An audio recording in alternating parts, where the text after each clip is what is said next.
Hello. Hi. Welcome to Heart2Heart with Nesha and Shika. I'm Nesha. And I'm Shika. So, today we have a featured artist, and his name is Epic Ruffin.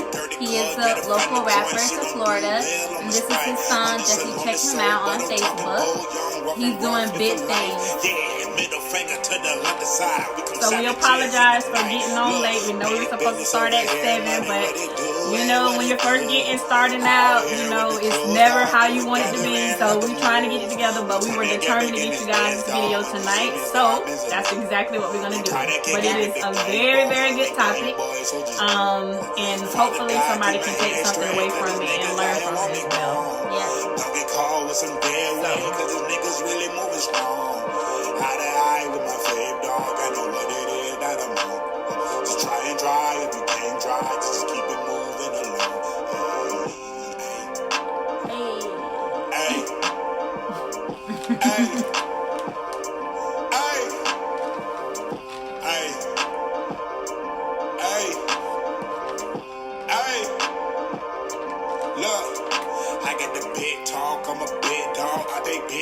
For this shit, I know what you want, but what I'm on is just big mansions and shit.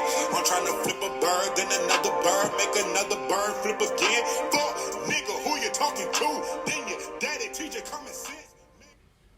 So yeah, that was a little bit of Epic Ruffin's video. Great music, Santana. great music. So make sure you check it out, and we definitely will post the link so that you can watch the complete video and hear the complete song. Yep. So we're gonna go ahead and get started, and we'll start with giving a little bit of information about ourselves. Yes. So again, I'm Pernisha, or Nesha for short. And I am Tashika, Shika for short.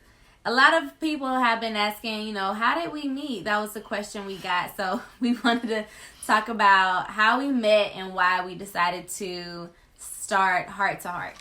So pretty much everybody knows on my end, family, friends, otherwise, I am an actress and have been pursuing that for a couple of years now. And I went to an acting school in Orlando called Truthful Acting Studios. We went to... Which is where we met. Which is where we met. So we met at acting school, Truthful Acting Studios here in Orlando. And go ahead and tell your little story. That was like 2017 or 16? I think it was 2017 or 16. One of the two. 16, I think. I think 16, yeah. Right. And go ahead and tell your little funny All story. Right. So, yeah, I went to Truthful Acting with Tashika. We was in the same class.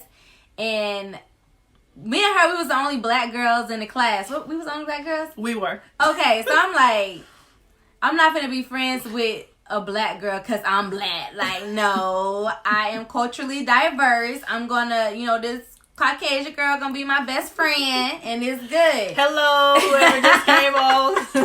And some kind of way, we just came to tell them. Right, so you know the whole saying that it's love at first sight. So it was like we was friends at first sight. We started talking and immediately we just clicked, and the rest is history. And here we are, 2-3 years later, still going at it. Still rocking, still auditioning together, still trying to, you know, get in a film together. Correct. You know, still motivating each other, uplifting each other, and trying to, you know, reach for the stars together too. So correct. Yeah, my dog. So period. Obviously, right. So obviously, when we're together, we be having these deep conversations about like everything, and we was like, you know what? How would it be if both of us can just start our own podcast, video, YouTube video, and just give people information, while also having a platform for artists and sharing our struggles as becoming up and coming artists, and then also feature other people as well. So that's pretty much what we decided to do, and we kept prolonging it and putting it off, and we was like, it ain't nothing to it, but we just gonna have to do it. We just gotta do it. Yeah, we had so many things happen today, y'all. It would be crazy if we told y'all everything that went wrong, but we was like, it's gotta come out. Correct. So here we are, and we hope that you really enjoy the content.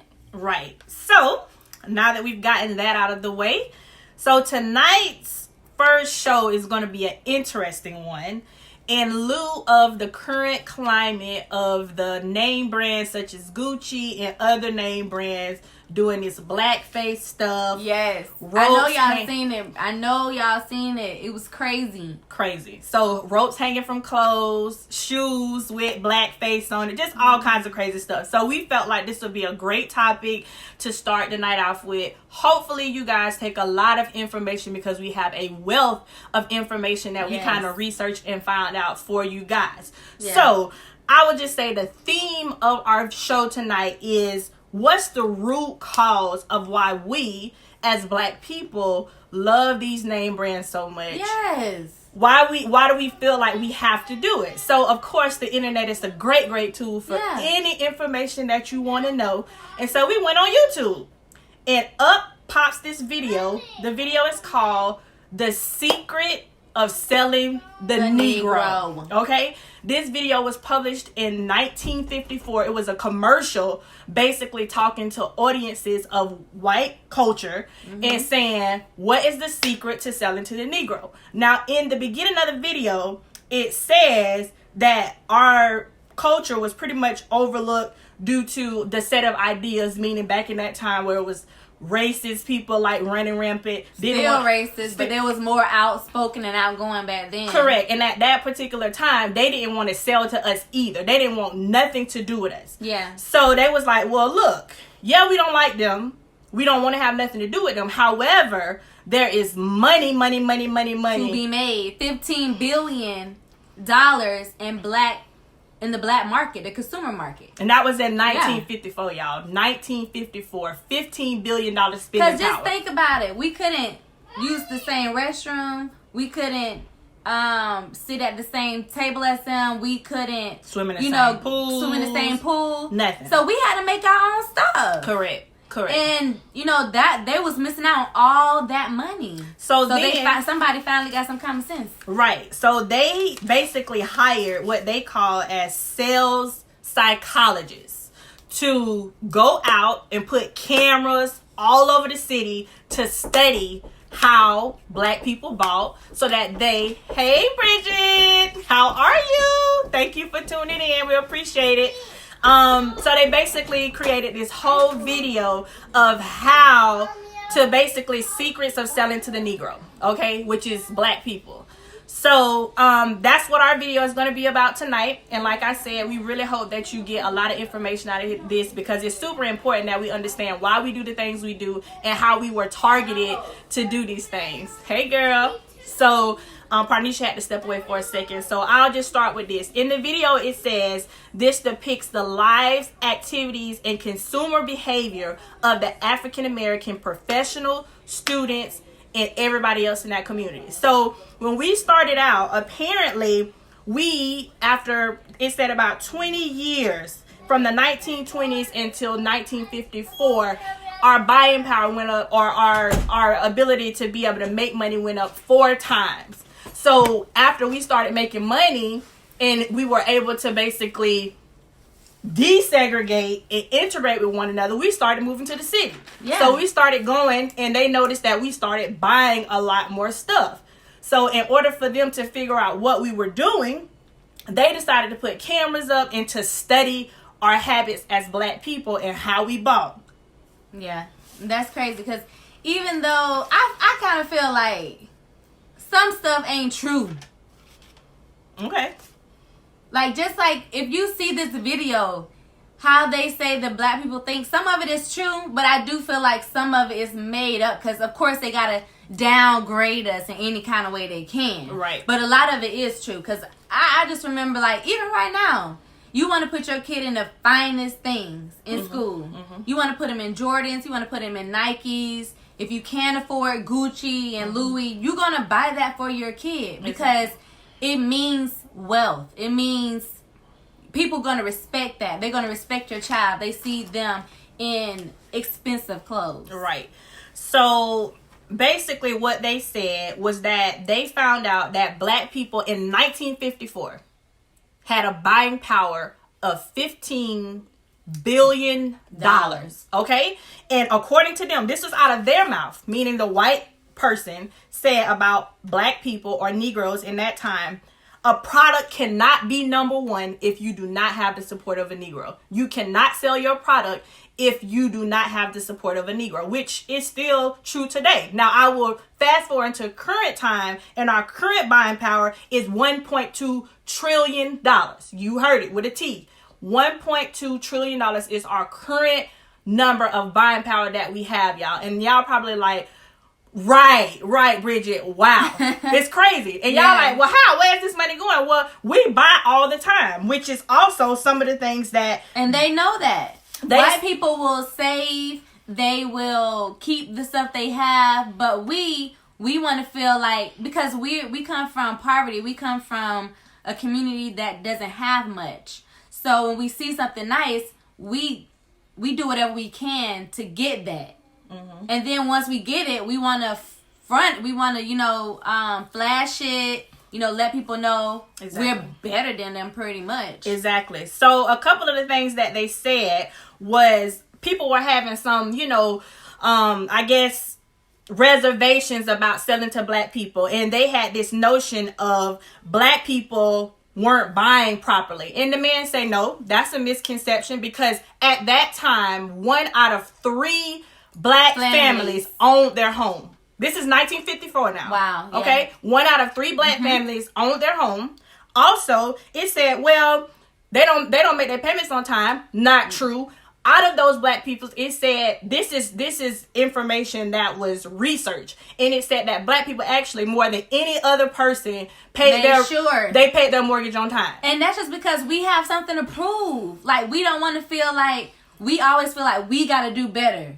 We got to be the best at it. We always have something to prove. So I can definitely see that, the working class black family is going to make sure their bills are paid, their family's taken care of, and they can be looked at as stand-up citizens in a white society. Right. They also said that, we don't want to sell to the Negroes because they're poor credit risk. And the guy said, nope, that's not true either. They're no more of a credit risk than anybody else.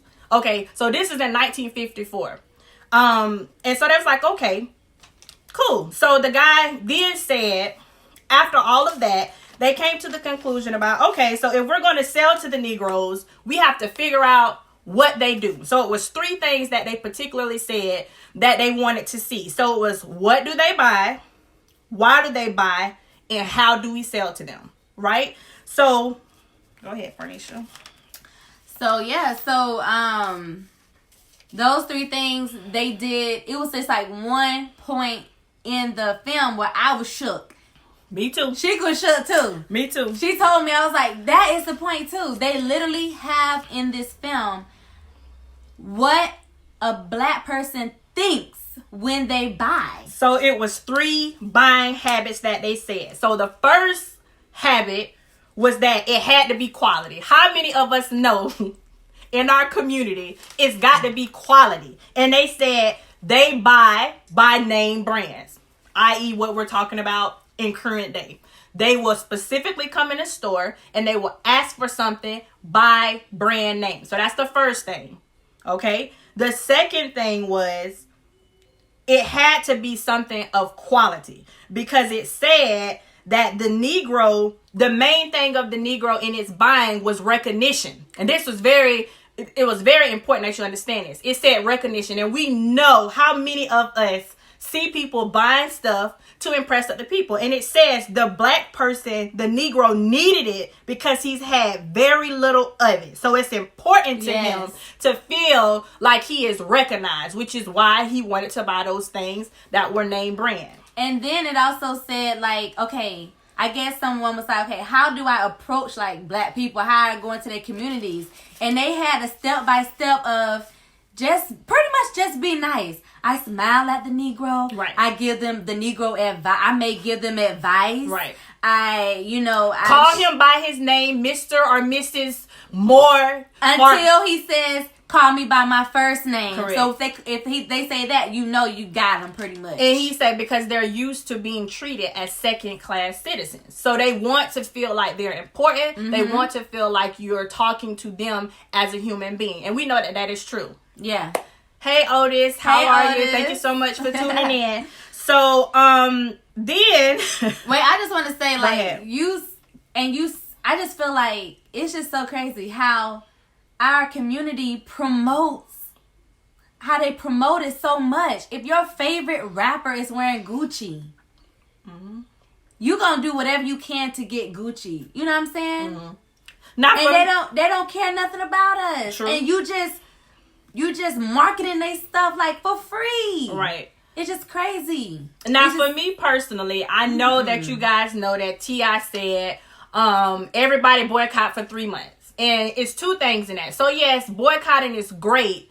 But I do want to insert this for us to understand what is our worth and also our standards of who we are as people. What are we truly willing to sacrifice in order to get real change? Because so do you think they should have did 3 months or for? Because when I saw it, I forget her name. She's an activist as well, pretty lady. She was like, our people don't know how to do long term, so we got to start out with something which is 3 months, is not true. You know what I'm saying? Promoting for free. Okay, Bridget, promoting for free. Right. So that's not true. And that's what I'm saying. We have these, it goes back to what the man was saying in the beginning when they had all these things that they were saying that wasn't true. That's not true, because I'm going to give you a specific example. Everybody knows the Rosa Parks story, right? When Rosa Parks sat on the back of the bus, refused to give her seat up to a white person, and was arrested. Do you guys understand? These people said, because this woman because they knew what hard work looked like. They on the bus, they got to get up for somebody who is white. They said, you know what? We're not going to ride this bus at all until we can sit down and not have to get up for other people. Do you know how long they decided to boycott that bus?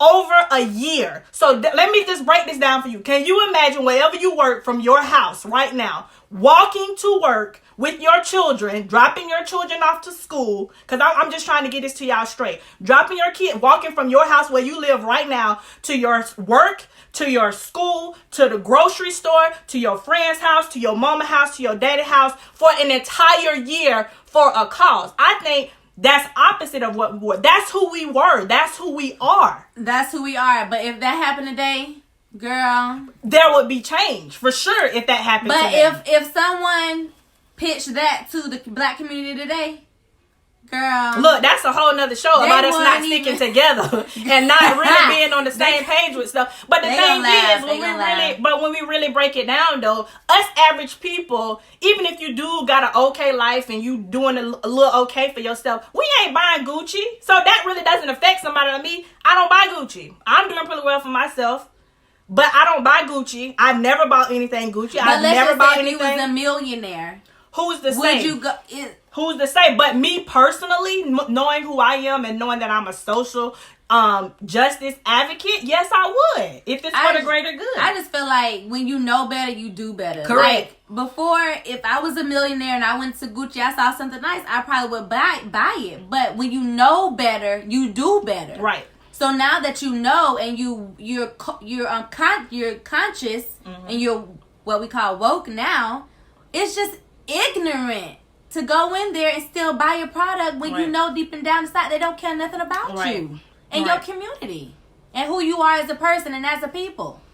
So I want to get back to the third point of how to sell to the Negro. And it also said that don't ask, like, if you, so, okay, we all been in the store, and say, for instance, if it was a high-end store that you was walking around in looking for purses, and I know right now, or maybe a couple years ago, Michael Kors was like this big thing. So if you go to the outlet mall or wherever you going, and you walking around in the Gucci store, or, the Michael Kors store, or the Coach store, and you got purses in your hand, and then somebody in the store says to you, oh, no, don't you want this one? Because this one a little bit cheaper. And he was like, don't do that to black people because they gonna look at you like, what you think? I can't afford this? And so he was like, that's another quality as far as not being able to get to sell with a black person and how to sell to black people. Yes, and if you're tuning in right now, we are talking about the video that is on YouTube. It's called The Secret to Selling the Negro. If you have a chance, even tonight, just take a look at it and it will It's 21 minutes. It'll blow your mind because it's literally, hey, Ladarius, how are you? Thank you so much for tuning in. Appreciate you. But share. If you're watching, please share. Yes, thank you. Please let people know that we're on so they can hop on. But yes, there. If you can get on YouTube, just type in the secrets of selling the Negro. And this video, like I said, was filmed in 1954, and it basically talks about how they started approaching the Negro to sell to them, even though they didn't like us, which is basically the root of all of what we're trying to get to, of why do we even care. But they took very precise in how they did it and why they did it, because they wanted our money. But they still didn't care nothing about us, but they wanted our money. So I have a few questions and a few notes. So my first thing that I had posed to Shika is, okay, because in that time it was it integration during that it was desegregation at that time, right? So we were forced before we segregated. I don't know, I might be saying this wrong, but it was black wealth back then. Before we integrated, yes, it was black wealth back then. Correct. Once we started to integrate, then that's kind of where, for some reason, we just couldn't keep our community, the wealth in our community. So my question is, should we have stayed segregated to keep the black family wealth You together? guys can answer this question if you want to. Or should we have stayed segregated to keep the black family wealth together? Because then, like she said, we own homes. Okay, we had businesses, and we was only marketing to our people, so we kept all that wealth within us. When we integrated, yes. No. When we segregated, right. when we segregated, that's when the white people start marketing. Integrated. Oh Lord Jesus, y'all, it's late. Okay, when we integrated, the white people start marketing to us, and we start buying their products. They were nice. They were a little expensive. Not anything we used to. They quoted in the video, we're used to rags and stuff like that. But it kind of took the money out of our black wealth. Right. It kind of took the money out of our families and our black wealth, and made the white man become more wealthy. So sometimes, some people pose that question. Okay, so there's 2 points to that. Segregation. There's 2 points to that. So the first thing is, when you're forced to do something, we all know what it's like to be forced into a situation to do something that you have no other choice to do. And back then, because we were segregated, we didn't have a choice but to stay within the community. And then other people who needed seamstresses and different things like that had to come into our community to be able to get that if they wanted it. So we didn't have a choice but to buy from one another, because we were growing our own foods. We were in our own stores. We owned our own homes. We did everything ourselves, so we were forced to. And they didn't give us the opportunity to go nowhere else, so we just... Right. So the second part of that... That's the best thing that could have happened, for real. Okay. So the second part of that also is how they were using us in order to get us to buy for them. So what they did is the same thing that they do now, which is crazy. This was, again, in 1954. They used our publications. They used Ebony Magazine. I know y'all know what that is. They used Jet Magazine. They use, right now, currently, BET, VH1, any black publication, magazine, or any black that they are source that they feel like we watch, they use those things to insert it. Because what they said was, when black people was reading Ebony magazines and Jet magazines, they would see these quality products, i.e. Gucci, whatever. And then when the black person or the Negro would go to the store, they would remember that brand name by what they saw in Ebony magazine or Jet magazine, and they would say, well, if it was in there, we know we gotta buy it, and we know that it's the hottest product. Because a lot of the white business companies that market in our magazines, they profited big. They profited major.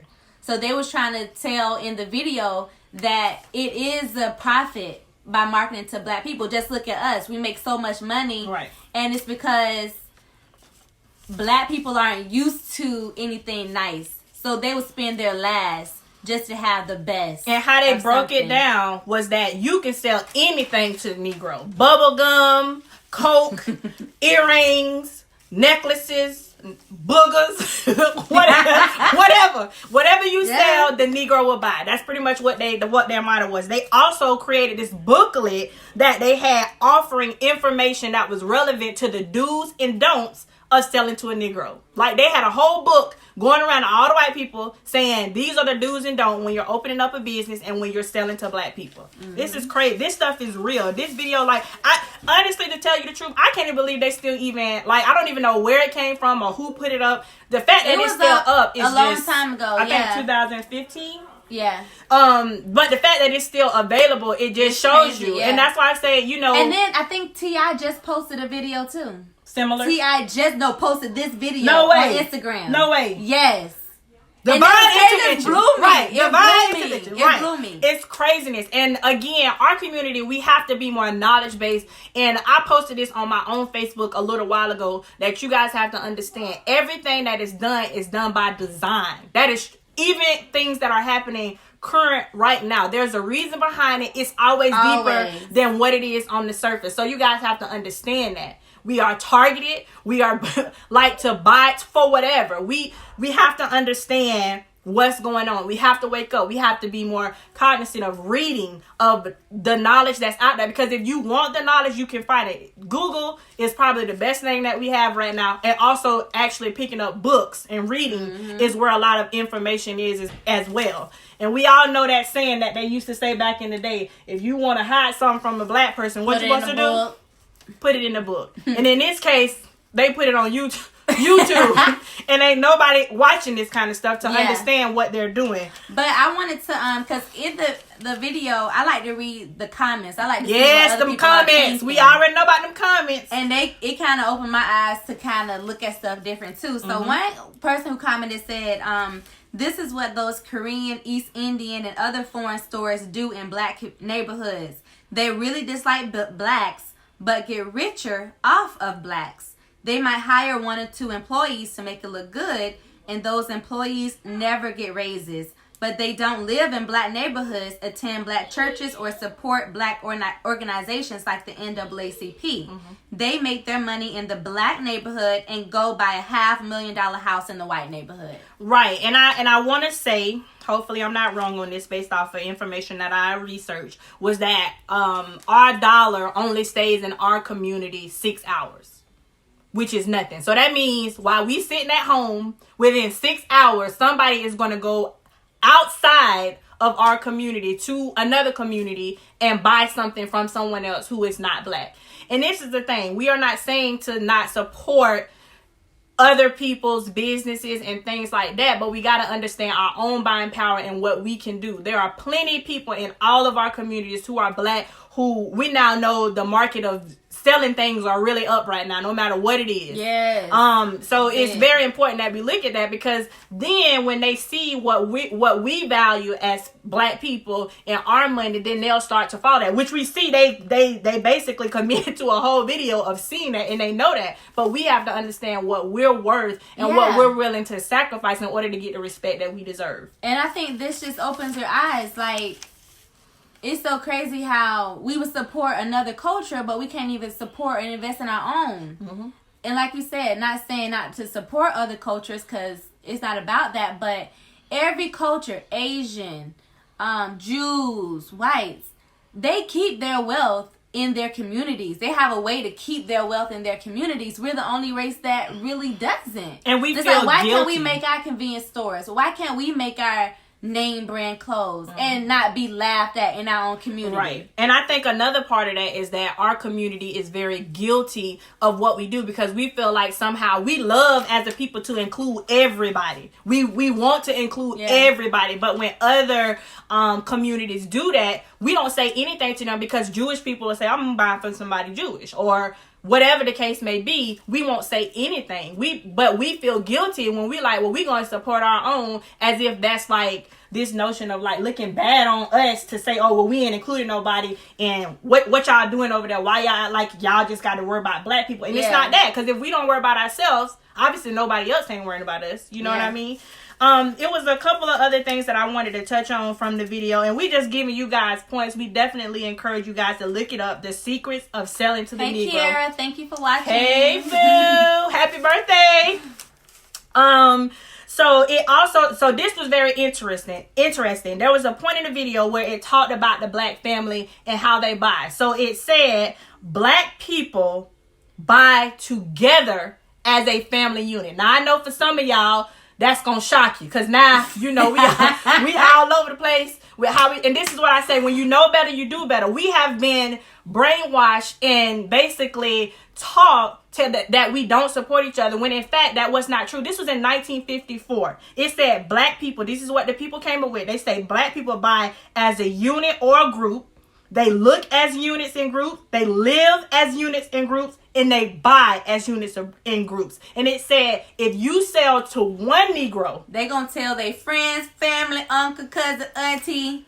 Which would mean then you would then get the sales of all the other Negroes in that family. Which also applies now, because you know what you do. When you at your homegirl house, oh girl, where you got that purse from? Yeah. Oh, and that's just like the rappers. If they got a big gold chain or Gucci or Louis, you gonna want it. Right. So when you get some money, that's what you gonna want to buy. Right. So it said if you sell to him, you will most likely sell to the whole entire family. That's bananas. And as I said, it said the black or the Negro buys together as a family unit. Okay. But in the same sense, I do feel like that can go for anybody. It can be a white woman with China in her, by her dinner table, and her friend saying, "That's beautiful. Where did you get that from?" and wanted to buy it. Like, that's human. Right. But I think a lot of the times we do things to impress other people. It's not so much as we're doing it for us. Because think about it right now, when people buy cars or whatever they buy right now, what do? We go to Facebook, we put it on Facebook. Oh, look at us, we just did this and that's okay to be celebrated, but why do we feel like we need? Because we never had nothing. The white family they always had nice stuff, so it's nothing to them to have $1 million in a bank and wear some ripped up pants. Okay. They don't care because they know they got it. So, but us, we don't feel like we have it. So when we get it, we have to show it and make people know that, you know what I'm saying, we came out of it. We up. Okay, but we then lit. There's not we lit. We lit. But there's also two sides to a coin, right? So for me, if I'm seeing this, I'm congratulating you. But then what is it that we're flossing and we doing all this stuff, but in reality, we really don't got nothing to show for any of it. We all know that it's tax time right now, and we see all these new tags on these cars and all this kind of stuff. And then 4 months from now, somebody get repoed. Okay, look, my tax money already spent. I ain't even got it yet. Right. But now people mad because they ain't getting as much as they thought because of that guy that's the president. No, ma'am, not on this. Not on this. We're not gonna say that. We no promotions for him. But okay, so that's what I'm saying. Is it genuine or are we really trying to floss in front? But that's what I'm saying. It's always something deep. No, ma'am, they did not see royalty. They sure didn't. No, they sure didn't. Kiara is asking, did Facebook see royalty? No, they did not. And I'm not even going to tell y'all what she talking about. Because that's just me personally. Like, I just feel like a lot of times, and some people may be offended by what I'm going to say, and that's your business. That's not on me. But I will say this. Sometimes I feel like, for me, I'm very personal in the things that I do, and I work hard for that, and I have the right to do that, and I don't feel like I have to show that to anybody. If you see it and you congratulate me, fine, but I don't need validation from other people to make me feel good about what I work hard for. So if I'm buying something and you see it, most of the time people will point it out before, or they'll be like, when you did that, or how you did this, or whatever the case may be. But I feel like I learned that as I got older and more mature and wiser. From a child, they kind of already embed that in you, that you need to have nice things to be recognized, to be respected. Or, the person who dressed the best in school, they're a better person. And you can have nice things, but your light shouldn't be cut off. Your light shouldn't be cut off. Why your light cut off? Right. But you on here talking about, I just got this brand new whatever Lexus that got 400,000 miles on it because you got it down there from the corner lot trying to impress people. That's my thing. I think ghetto fabulous. Right. I think our priorities are messed up. Really, is what I'm saying. Because as I scroll through my timeline, and I have a lot of people who seem to kind of like, you know, have it together and things like that. But that's what I'm saying. When personal people look at that, they're like, well, didn't we just see? Well, what's going on? Like, what? You know what I mean? So why are they doing that? And that's not my business. Like I said, I don't try to get into it with other people. I only can account for what I do. But if you notice, a lot of times people who have stuff, i.e. white people, they don't show it. They ride around in the most simple cars. Because they got it. They know they have it. Right. So that's what I mean. So why do you feel like you got to show everybody if you got it? That's what I mean. Because we didn't have it. So once they always had it. True. But once we didn't. So once we get it, it's like, oh my God, I got to show it. I got to, you know what I'm saying? Because I ain't used to this. Well, I don't. And I won't. Like it takes wisdom, it takes maturity, it takes time. Because that's what's taught in the black community. Mm-hmm. So. True. Just get your priorities straight, people. That's what I'm saying. Just get your priorities straight. If we gonna show Gucci bags and Prada bags, let our rent be paid, let our credit be good, let us own us a house. I say own us a house, not renting from people. Let us have wealth for ourselves as opposed to acting like we got something, but in reality we have nothing to show for it. Let's have some insurance policies that you pay. We get it. Oh, okay. If you pay for that Gucci purse, that's like $5,000. You probably could about you and your whole family some life insurance, so we ain't on the corner selling dinners when somebody dies. I'm just saying. So I have another question because yes, ma'am. This you know, I read another comment. Okay. The comment. I'm gonna read the comment for y'all. Okay, read the comment. All right, it's a little long, but okay. So this is another comment. Okay, so listen, guys. Most of you victims are missing the point of this video. So say most of you victims are missing the point of this video. 1929 was the time of the Great Depression till 1940. By 1954, it means 14 years of recovery has started. These times were also racist times where businesses didn't want to serve black Americans. So you have a demographic that is earning money but has a few choices to spend it on. Everyone who has ever run a business knows about being first to dominate a niche and less competition. Yes, Keisha. If you live in a racist climate and the people you want to tap into don't trust you, how do you make it happen? Thus, this video was a tool for those who saw the opportunity. Right now, big businesses target teenagers to 25-year-olds, regardless of color or nationality. Times have moved on.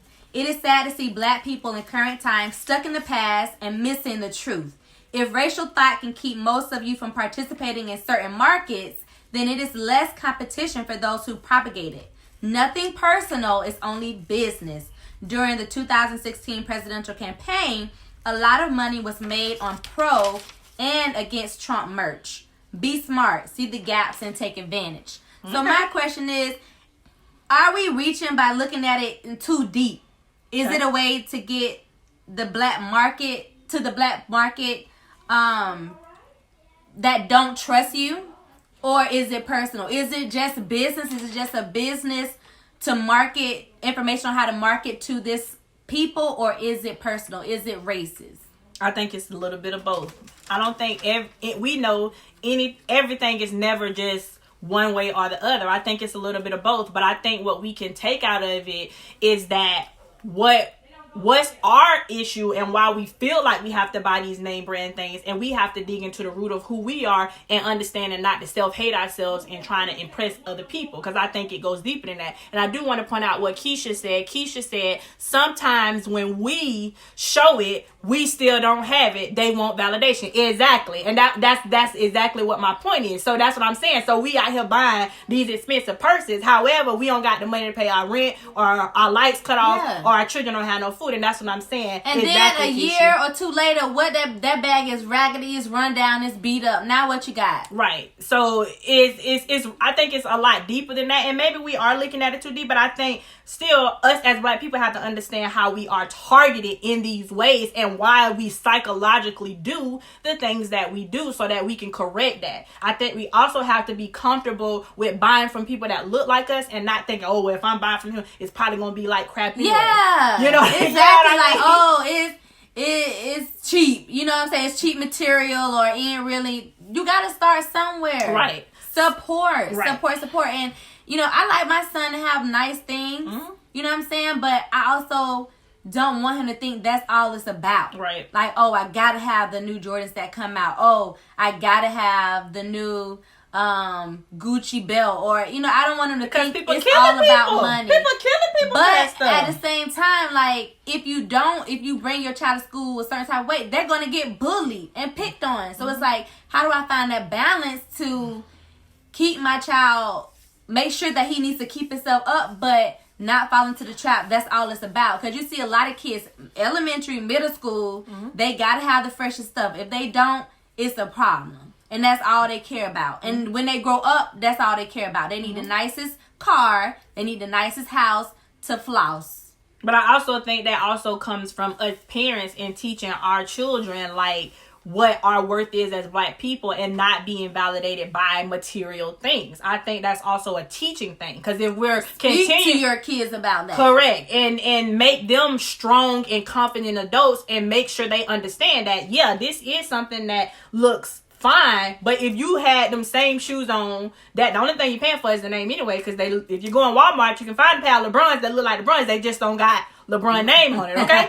So if you wear that doesn't make you less than a person because you don't have these things on. And I think that's why I'm... be confident in your own Exactly. So that comes from us parents teaching our kids and not having this same psychological thing of what we grew up with. The cycle has to be broken. And I feel like it's hard to do because even now, just psychologically, if I see a girl with the Chanel bag, it looks like a Chanel bag, I'm looking for the 2 C's. If it ain't a 2 C's, if it ain't 2 C's, baby, I'm like, girl, you got that from Walmart, boy. No, if it ain't a 2 C's, if it's a KK, don't come by me. Don't come by me. So I gotta work on myself too. Yes, but now that I'm aware and I'm conscious of it, then I can change the cycle. I can try to change the cycle in my child as well. Right, exactly. And I'm, for me, I don't really care. Because Target, let's tell the truth, for me, I love. Oh my God. Most of the things that I have on or what I buy is Target or Amazon, okay? Target. Get with it, okay? Target and Amazon. I don't really care about all that stuff. Do I have name brand stuff? Yes. But okay, but my stuff is in order too. Yeah, and it doesn't define us at the same time. I don't have to wear it every day or nothing like that. It's just nice, correct, or whatever. But I know one thing: I'm not shopping at Gucci. I'm not shopping at what is it, Prada or Katy Perry. Right. I just think we need to commit. As Black people, we just need whatever we decide to do. For T.I., he can say, let's boycott for 3 months. But I can guarantee you, if you go in T.I. closet, he ain't got nothing. Well, that's he knows. He ain't got nothing. Should they burn their stuff or keep wearing their stuff? Well, it don't matter. They already spent the money now. So burning ain't going to do 50 was burning his clothes. But what that's going to do? That's just like when they burnt the Nikes with Colin Kaepernick. You already bought the stuff. They already got the money. But it's just like a lesson learned. You don't have to do all that. It's just a lesson learned. Just move forward differently. And again, we have to, when we say we're going to do something, we have to commit. And the point of me bringing up that Rosa Parks story was to say, look what happened. Yeah, these people were struggling. And again, I'm going to use that example. Think about where you stay at. If you had to walk from your house to your job and walk your children to school, like what, we wouldn't even be, in our current climate, we wouldn't be able to do that right now. But those people saw something greater than them, bigger than them, and it had to be a change. And after a year of them doing that, guess what happened? It hit their pockets and they changed the rule.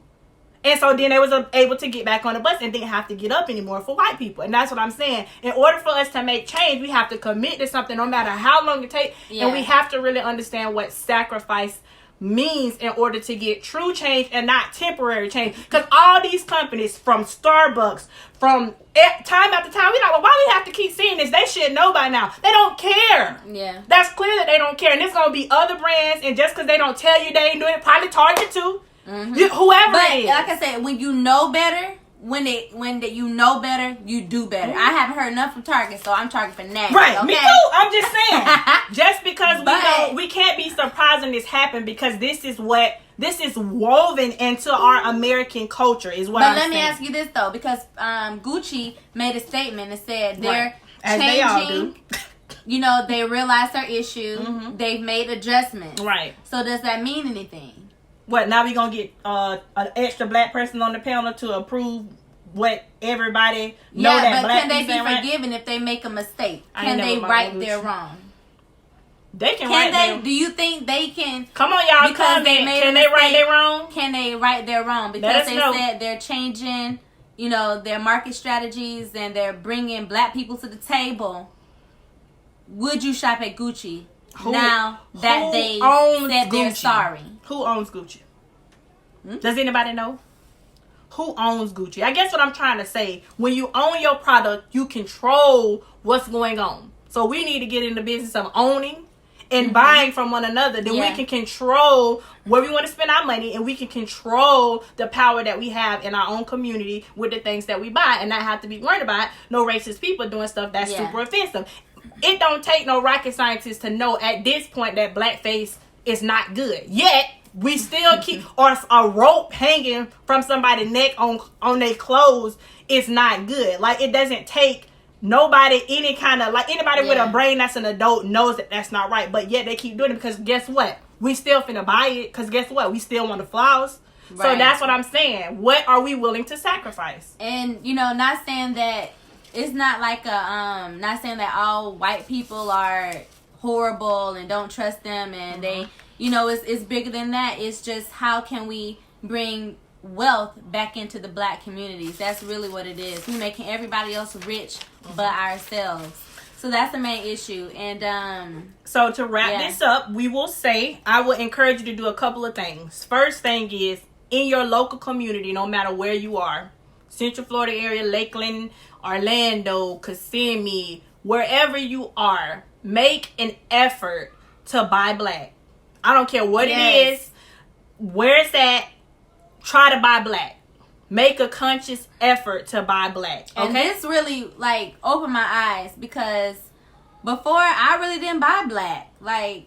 I really didn't. It was just whatever I want, and most of it wasn't black business. But now, I just always, now that this has happened, it just woke me up to where I always look at, okay, what are my people selling first?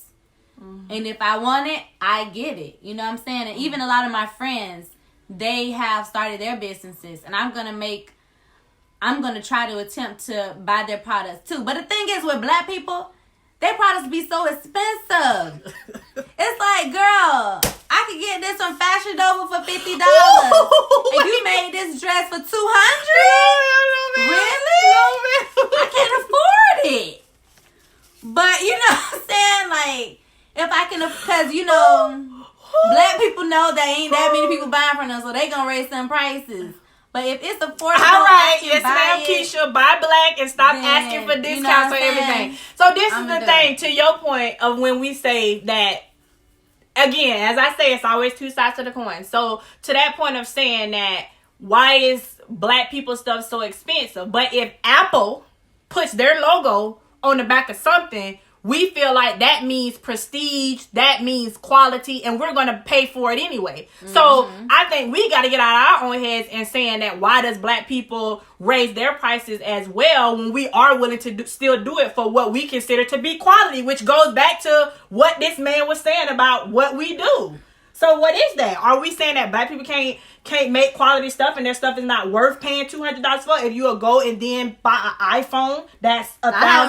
I'm just saying. Okay. I'm just throwing it out there. If we saying, why do black people stuff be so expensive? But so does Gucci stuff. Yeah, but I haven't bought Gucci either. That's what I'm saying. Though. If we're willing to buy it for them, though, why can't we buy it for them? But I'm not willing to buy it for them. That's what I'm just saying for me. Okay. All right. If your dress $200, but I can get it for $50. That's called a deal. That's called a deal for $100. That. But if it's reasonable or I want it, yes, but I'm going to make an attempt more to invest more in black business. You know what I'm saying? Because at the end of the day, to other races, we are just $1. They're going to smile in your face. They're going to shake your hand, just like the video when you see it. They're going to hee ha ha kiki. But at the end of the day, you're still black. They're going to tell their kids that they're better than you at the end of the day. They don't see you as an equal.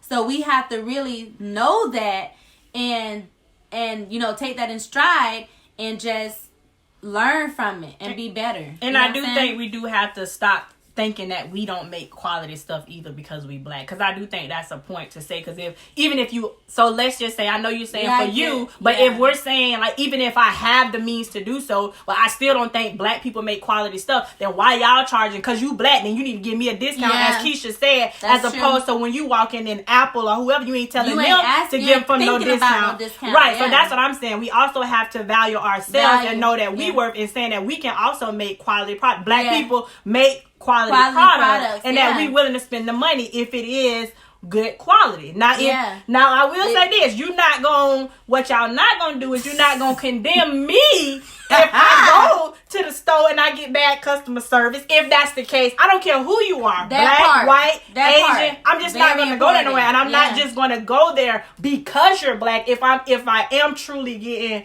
bad service or crappy clothes or whatever the case may be. But I would also do that at Walmart or any other place as well. Okay? Yeah. So service is service. Service is service. So we have to practice what we preach.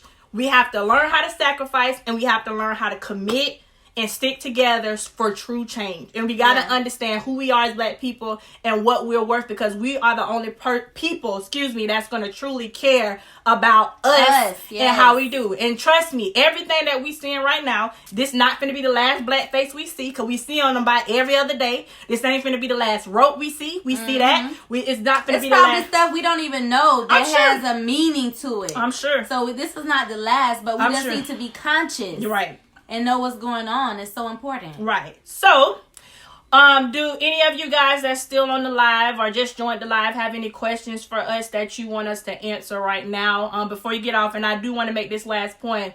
We are worth, for the people that wasn't on at the beginning of the video, $1.2 trillion buying power. Now, in 1954, that was 15 billion. But now it's 1.2 trillion. So we got the money somewhere. We have the voice, even if we don't. So we got the money. If we boycott something, they will hear us. Don't think, oh, I'm one person, so I don't have, I don't mean anything. Mm-hmm. You know what I'm saying? If we all come together and take a stand at something, they have to feel us at the end of the day. All right. So is there any questions from anybody? Anything that you want to know? Also, if you're currently on, please let us know if some topics, if you want to leave in the comment box or anywhere, some other topics for the future that you would like for us to talk about. That would be great. We will have days each month, probably once a month maybe, where we'll just do a video solely focused on our audience and what you guys want to talk about. If you have any current situations going on that you want to email us, our email is on our Heart2Heart Facebook page. Also, we're on YouTube, Heart2Heart, where this video will be. Make sure you subscribe to the video so you won't miss it. Subscribe, share, follow, please. All of that, okay? And so, just to keep up with what's going on, we really want to make a change. And if this video or any of our videos only reach one person and y'all just take one piece of information, just one piece, that's our goal, is to educate our community and to be better as black women, any women, and human just have a heart people. To heart at the end of the day. Heart to heart. That's why we call it that. It makes change. Right. It changes things. It opens the mind. Right. All that. Having simple, honest, open conversations that are often uncomfortable and unfiltered, but they have to be had in order for us to move on and progress. Yes. So, I did tell you guys on the introductory video that we will have a book of the month. And yes, I did pick the biggest book ever. But I do hope that you guys will purchase it because it's a really good book. So the first book for this month, so starting today, which is the 21st, going into March 21st. Hopefully you guys are reading quickly with this one. It might take a little bit longer. But the first book is The 48 Laws of Power. This is an amazing book. I've already started reading it. It is thick. But listen, we have to get into the habit of reading. This is what, Heart2Heart. We have to get into the habit of reading, guys. This is where all the information is. I'm an avid reader, so you know. Yes, ma'am. I'm an avid reader. Yes, Bernice, you got to get better. Woo! But this book is pretty much, it says, the best-selling book for those who want power, watch power, or want to arm themselves against power. What, on Stars? No, girl. Okay. See? So this is a really good book. It's by Robert Greene, and I've already started reading it. Yes, it's thick, but we have to be again, if we can't commit to Oh, yes, Kevin Morris.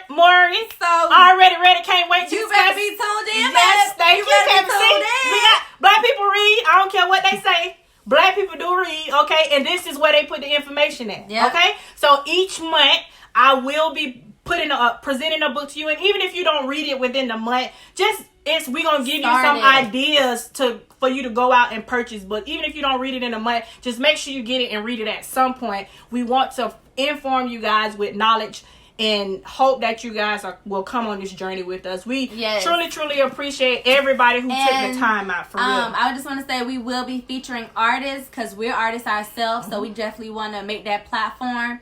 We're going to be featuring artists every week.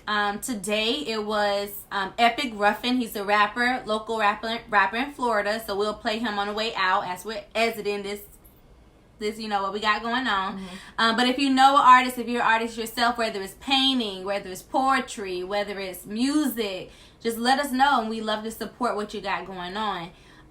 So yeah, and if you know a black business, you are a black business, please put in a comment. Please tag somebody, share, so that we can know who to go to and buy. Yeah, and if you share it and someone has a business, they can put it in the comments, and then someone can see it, and it may just grow. So if you know somebody, you want to support black business, so please, thank you. So we did say, that we are all about uplifting, empowering, and educating our community and everyone on things, and that's what we intend to do. We intend to change one life at a time. We ain't leaving nobody behind. Is there heart? Is there heart in the house tonight? In the house? Let me see it. All right. Stand up. Okay. Thank you guys so much for tuning in. We hope that you guys will continue to tune in. It'll be every Thursday at 7 o'clock. Hopefully next week we can start exactly at 7 o'clock. We might change to 7:30 because I gotta work. Well, we will make sure we put it on there. Make sure you guys follow and like the page, share the video. If you have any questions, again, please send it to us. If you have any suggestions for us, please send them to us on topics that you want to talk about. We appreciate your time, and for everybody that stayed from the beginning to the end. Thank you so much. This is the start of something amazing. I can feel it. We appreciate the love and continued support, and it always starts with a heart-to-heart. Bye, everybody. Thank you. And we're going to take you out with Epic Ruffin. 1 second.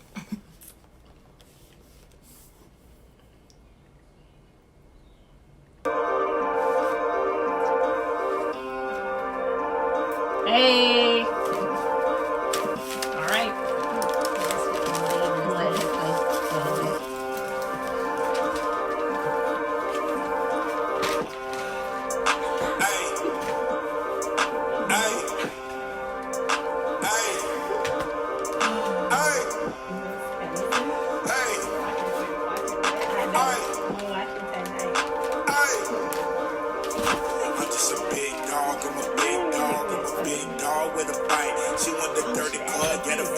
She don't do well on the sprite. I'm just a lonely soul, but I'm talking bold, young, rough and rough, here for life. Yeah, middle finger to the other side. We come savages in the night. Look, big business over here, money, what it do, hey, what it do. Out here with the crew, dog, and we gathering other moves. Lieutenant Gabbick in his best, dog, and we see me stop is a loop. Don't try to kick it with the gang boy, you ain't gang boy, so just do. Father God, keep my head straight, cause these niggas out here want me gone. Don't get caught with some dead weight, cause these niggas really moving strong. Eye to eye with my fave dog, I know what it is that I'm on. Just try and try, if you can't try, just keep it moving along. Hey, hey, hey, hey, hey, hey. Hey, look, I got the big talk, I'm a big dog, I pay big guap for this shit.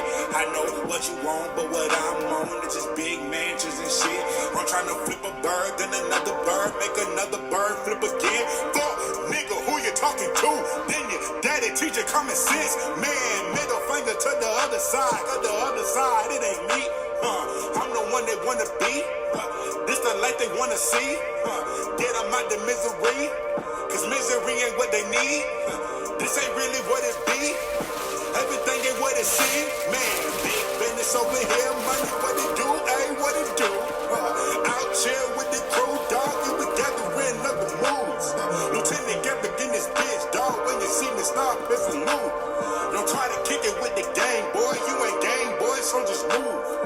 Father God, keep my head straight, cause these niggas out here want me gone. Don't get caught with some dead weight, cause these niggas really moving strong. Eye to eye with my fave dog, I know what it is that I'm on. Just try and try, if you don't try, just keep it moving along.